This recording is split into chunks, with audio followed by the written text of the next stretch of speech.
My husband and I told our relatives a few years ago we wanted to buy a country house by the lake. Almost everyone lives in apartments in our country, so our families were very happy. My mother immediately decided that she wanted to arrange a vegetable garden in the yard of this house. My husband's sister said it would be a great place to take her children for the summer. My sister started fantasizing about family picnics. My husband's brother joked that it would be an excellent place to get intoxicated on weekends. We were both terrified. We didn't want any of this. We wanted to have a place where we could feel truly at home, where we could rest, where we could arrange everything to our taste, where there would be peace and quiet and no family squabbles, where we could raise our future children. Ultimately, we decided to tell them that the deal had fallen through and there would be no house. After all, it's not even their business. We were the only ones buying the house, which had nothing to do with them. We didn't have to tell them. We only told the truth to our best friends, whom we were sure wouldn't spoil anything. The house is beautiful, and my friends and I often go there on weekends. 2 years had passed, and my sister found out about the house by accident because one of my friends posted a photo from there. Now our family are furious and call us greedy. Many of the relatives don't want to talk to us until we give them the address. My mom even asked for spare keys. This is exactly the hype that we tried so hard to avoid. I don't think I'm an idiot, but my husband is starting to hesitate about what we should have done. So, am I the idiot for lying to my family for 2 years that my house purchase deal fell through? I was flabbergasted over your mom planning out a garden and immediately demanding keys to the house. Who are these people that are pole vaulting over boundaries like this? The heck? If your relatives don't want to talk to you until you give them access to the house, that's one problem solved. Don't give them access, they don't talk to you, and that's that. No spare key for your mother. Send them links to lakeside Airbnbs. If they want to spend time at the lake or at a house they don't own, they should look into Airbnb houses. Keep your house to yourself. Stand firm, OP. Think of all their plans for a house that's not theirs. Then look at the beautiful home you've created and picture it being ruined by greedy and entitled relatives. That should strengthen your resolve to keep them at arm's length.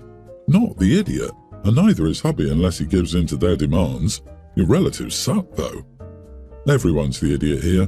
Your family, for obvious reasons. As lovely as having a place to go to get away from it all and visit family, it's rude to just start making plans for someone else's home.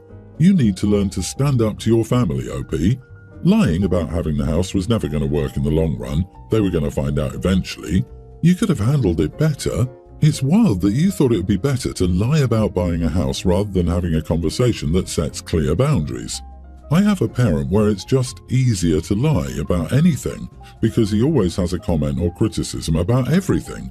I don't know what this person's family is like, but from my perspective, I can almost understand just lying to eliminate all that extra unneeded stress. I mean, is it the best choice? Definitely not, but I get it. OP, if you really want to mess with your mum's head and prove the point even further, try this. Give your mum some random key you have lying around, and give her an address that doesn't exist that is several hours' journey from where she lives. Tell her she cannot go without your permission. Then, see what happens when she tries to sneak into your place without asking first. First, the place won't be there, and she'll be really angry about the wasted journey. She'll know you messed with her, but if she says anything to you, she'll be showing herself up for not respecting your boundaries. She really ought to keep her mouth shut and just swallow, but you can be sure she'd blow up at you because she won't be able to stand for you making a fool of her. Somehow I doubt you'll do it, but it's fun for you to have in your head as you tell her no. So for context, I'm a 41-year-old female. I've been married to a wonderful husband for 20 years and we're still madly in love. Due to mental illness, my husband can't work, so I'm the breadwinner in our family. This works well. I got a high-paying job, don't have overtime, and mostly work from home. My husband is our homemaker, and seriously, he's excellent at it. Last year I bought us a new house with a big garden. We have quite a high fence around our property, so looking into our house isn't easy. You'd have to stand on your toes to peek over the fence. One of our neighbours, let's call her B, is incredibly nosy. When we moved in, she was the first to show up, not to help, but to gossip about other neighbours and warn us not to trust them too much and things like that. 2 months ago, my husband's best friend lost his job, together with his wife, who thought that a jobless man who couldn't provide didn't deserve her.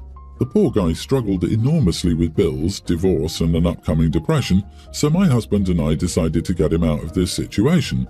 We have a spare bedroom that we wanted to turn into a gym room, but the room is still empty. So we offered this room to our friend without asking for rent or any contribution. just to help him be able to breathe again and focus on the future without having to worry about rent, bills, etc. The divorce is nasty enough. The poor guy doesn't need more stress. It works out well. He's a very nice guy and doesn't demand things from us. He's just happy to have a safe space to heal and get back on his feet. We do things together, but he also stays happily in his room when my husband and I want to be alone. When I was grocery shopping a few days ago, I met some neighbours who gave me weird looks, which confused me. Since I'm not the type to brush things off, I stopped and asked what the problem was. B had been snooping around our house and spreading nasty rumours in the neighbourhood. That I live together with two men and the men in my house change. She even called it openly a whorehouse since she rarely sees me go to work and my husband never goes to work. She spread in the neighbourhood that I must earn my money on my back. Otherwise I couldn't afford such a nice house. I was livid and told my neighbours on the spot what was the truth, and then I left, too worked up to focus on groceries. Now in the parking lot I saw B. In my fury and rage I stormed up to her and started screaming. I told her that whoever I invite into my house is none of her business and to stay the heck away from us. My family is not her concern. If she ever badmouthed me again, that wouldn't go well. Then I simply left, not wanting to hear any word from her. Now, some of my friends think I massively overreacted, while others think I was just protecting my family and friends. Gossip can hurt badly too, so am I the idiot? Not the idiot. This may just be the New York in me, but I think you did the right thing. Honestly, I can't believe you had the strength even to hold back. Because I think what you did was mild. People are too comfortable now to talk about others because there are no consequences, so I'm glad you stood up for your family. The Louisiana in me would have probably punched her in the nose. OP, don't waste the opportunity to mention to any neighbours that she starts all these rumours so no one knows what she's busy doing. Tell them everything she said about each of them, make it up, make it outrageous. Turn her into the pariah. But you should tell your other neighbours what B told you about them. Make them understand what a two-faced witch that B is. Oh, and if she doesn't stop, get a lawyer. Scare her with the cease and desist letter, and if she keeps it up, sue her for slander. My husband and I have been together for over 20 years but have never married. Our son, 19, came out as gay 5 years ago, and of course we supported him completely. He has a boyfriend who he's been official with since then, and he's a great kid, and I'm glad they're happy together. Now here's the issue. My father-in-law is a very old and very phobic man. He doesn't have social media, so keeping him from finding out about our son being gay wasn't hard. He's leaving my husband and son each more than $500,000 when he dies, and I know for sure he wouldn't leave this money once he finds out our son is gay. So, with the wedding coming up, we told our son his boyfriend couldn't come. He tried to argue that he could just come as a friend, but we have said no to that. We're worried our father-in-law would catch them holding hands or being cute with each other, and that would be that. Our son is now refusing to go to the wedding and even said if his boyfriend can't come, he'll go nuclear and just tell his grandfather. We've tried to explain that he'd be throwing away so much money, but he doesn't care. Am I the idiot? Well, that's a huge mistake. I would certainly take $500,000 to skip a wedding. You are not the idiot. But why are you suddenly so concerned about getting married now after waiting so long? You've waited this long to get married. Just wait until the old man dies and the family you like can come to the wedding. Problem solved. Boy, I'd take $20 to skip a wedding, but I'm an introvert. They're both nearing retirement age. If one dies, the other won't be out of a house or money. I'm guessing it's marriage for next of kin rights and ensuring you take care of each other in retirement. Your son is 19 and high on righteousness and moral superiority. $500,000 for someone his age is life-altering. It's a college degree without debt. It's buying a house outright in many areas, or the difference between paying off your mortgage in 10 years instead of 30.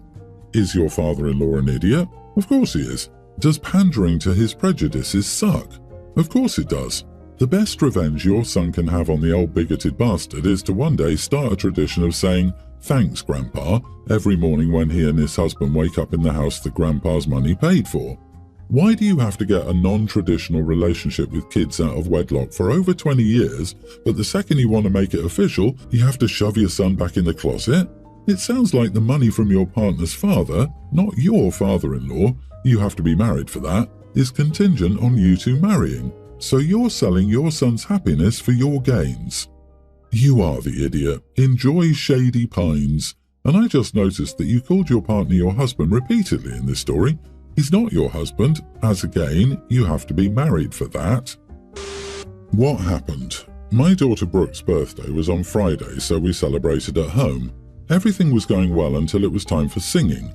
Brooke blew out the candles and her cousin Aria blew on the cake too. My sister and brother-in-law said oops and apologised. Aria didn't understand. It was just an accident. But then Brooke turned it into a scene. She snapped at Aria, raising her voice and calling Aria a stupid brat. I immediately got firm and told Brooke to apologise. Brooke tried to argue that Aria ruined her birthday candles. I told Brooke I don't care who you are or what day it is. It is never okay to treat a toddler that way as a 20-year-old adult. Brooke refused to apologise and stormed off.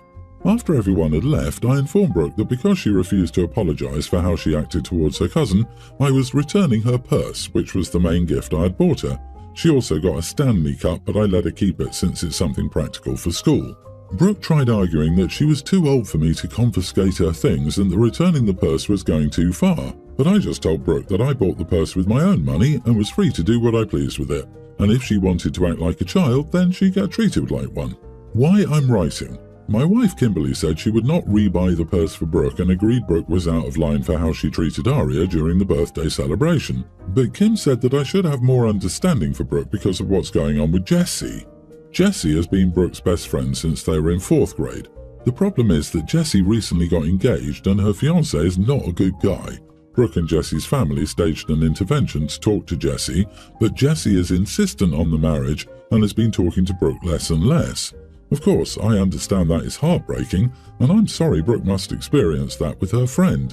But what is happening with Jessie has nothing to do with how Brooke treated Aria. If Brooke had snapped at Aria but immediately apologised afterward, I could see how returning her purse could be considered unfair. But I think Kimberly is being too lenient with our daughter, and Brooke needs to understand that going through a difficult situation is not an excuse to behave poorly towards others. Am I the idiot? Not the idiot. A 20-year-old cursing out a toddler is too far. Also, the irony of this from your daughter, Brooke tried arguing that she's too old for me to be confiscating her things and returning the purse was going too far. She's too old to be behaving like a spoiled brat at 20 years old. She needs to be able to regulate her emotions when a toddler makes a small mistake, and not apologising is ridiculous. You can have empathy for her going through a crap time with her friend, but she doesn't need to take it out on others around her, especially little ones, without a concept of their mistakes. Not okay. This wouldn't be acceptable as a social norm in college or at the workplace. Don't let it slide now. Same. I was expecting an age difference of 2 to 4 years, and neither of them was older than a tween. I'm aghast that a 20-year-old would cuss out a toddler. Returning the purse might seem harsh to Brooke, but it's a clear message that disrespectful behaviour won't be tolerated, especially towards family members. Your wife Kimberly appears to agree with the decision too, so you're not alone in this. I was hoping Brooke would learn from this experience and understand the importance of treating others with kindness and respect, no matter what's happening in her personal life. So, who was supposed to be supervising the toddler? And did Brooke even want the child there? This was likely the straw that broke the camel's back, and it would not be shocking if OP's daughter is having a breakdown, yet her parents are more worried about punishing her than recognizing that their daughter is having an extremely rough time. Especially given OP doesn't seem to actually believe that watching Jessica be in an abusive relationship is serious enough to affect Brooke's mental health. I, female 29, was recently invited to a work dinner, as one of my colleagues is retiring. It was being held at a little barbecue restaurant in town. I was told that the dress code was smart casual. For context, I wore a nice skirt and button-up and a pair of Crocs. I live in a hot climate and lots of people, such as myself, wear sandals, Crocs, flip-flops everywhere. When we got to the restaurant, they had a dress code, and the hostess loudly told me I couldn't come in wearing Crocs. It was extremely embarrassing in front of my co-workers. I don't really understand the problem, because there were people wearing sneakers, Converse, etc., and that's fine, but Crocs aren't. It wasn't even a fancy restaurant, so I really wasn't expecting this. Anyway, one of my co-workers urged me to go home, change my shoes and return. I was so distraught I ended up just going home and not coming back. I suffer from anxiety, and the whole experience just made me melt down. My co-workers are now collectively angry at me for leaving and not coming back. My boss told me the event wasn't about me and I should have sucked it up. Was I an idiot for leaving? I was told that the dress code was smart casual. Nowhere has that ever meant foam toddler shoes. No matter that Crocs are your standard footwear, this was an occasion with a specified dress code that does not include Crocs. Would you wear them to a wedding? You are the idiot, OP. Yeah, lady, what made you think that Crocs were business casual or smart casual? They're house shoes for children at best. Try to be more professional. You turned your co-worker's retirement party into an occasion where you were the main topic of conversation, all over a pair of shoes. If your anxiety is so intense that you can't handle being told that you're not in the dress code, you need to get help. Or better help if you're already seeing a therapist. Can you imagine if the whole table is seated inside and waiting for her to return to order? She's just changing her shoes, she'll be here any minute. I'm just laughing at a barbecue restaurant having any dress code more significant than a wife beater, gym shorts and flip-flops. It's a freaking barbecue joint. Who the heck dresses up for that?